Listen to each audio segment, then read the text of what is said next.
Hello friends, ಇದು ಬೆಂಗಳೂರಲ್ಲಿ ಒಂದು ಫೇಮಸ್ ಥಿಯೇಟ್ರು. ಆ್ಯಕ್ಚುಲಿ ಈ ಥರ ಫೆಸಿಲಿಟಿ ಮೋಸ್ಟ್ಲಿ ಯಾವ ಥಿಯೇಟ್ರಲ್ಲೂ ಇರಲ್ಲ. ಆ ಥರ ಪಾರ್ಕಿಂಗು ಮತ್ತು ಎಸ್ಪೆಷಲಿ ಇದರ ವಿಶೇಷತೆ ಏನಂದರೆ, ಈ ನೋಡಿ, ಇದು ನೋಡಿದ್ರೆ ತುಂಬ ಜನಕ್ಕೆ ಗೊತ್ತಾಗ್ಬಿಡುತ್ತೆ ಇದು ಯಾವ ಥಿಯೇಟ್ರ್ ಅಂತ. ಈ ಥಿಯೇಟ್ರನ್ನ ವಿಶೇಷತೆ ಏನಂದರೆ, ಸಾಂಗ್ ಯಾವಾಗಲೂ ಹಾಕಿರ್ತಾರೆ ಈ ಥರ. ಸೊ ವಿಕ್ಟರಿ ಥಿಯೇಟ್ರು, ಸಾಂಗ್ ಕೇಳಿಕೊಂಡು ಕೂತ್ಕೋಬೋದು ಇಲ್ಲಿ.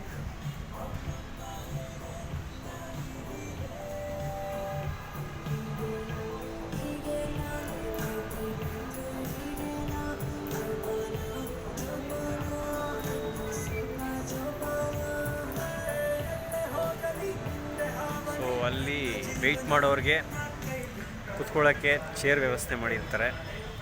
ಸೊ ಆ ಥರ ಒಂದು ಸ್ಪೆಷಲ್ ಥಿಯೇಟ್ರ್ ಅಂತ ಹೇಳ್ಬೋದು.